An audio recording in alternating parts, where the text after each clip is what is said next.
May matapang na amoy ng mani ang kape, may halong asukal na palma at gatas, malinamnam at may bahagyang karamel na lasa, kaya nakakabenta ng 100,000 tasa bawat araw sa Indonesia. Malutong sa labas, may ube at keso sa loob, matamis at maalat, masarap ang kombinasyon ng texture.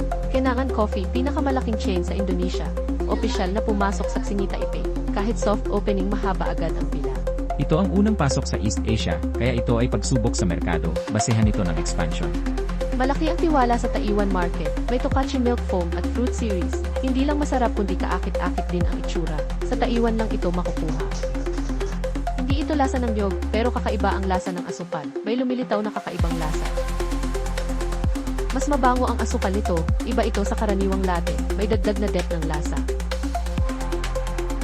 Aabot sa 50 bilyon ang coffee market, samantala Trong Nguyen Legend ng Vietnam, pumasok din sa Taiwan.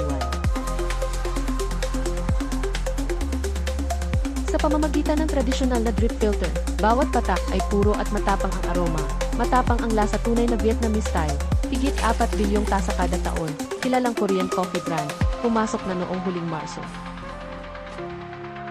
Classic Americano na malinamnam ang lasa, may fresh na grapefruit drink, tampok ang kapeng iniinom ni Is ng Gihi, umaakit ng maraming fans.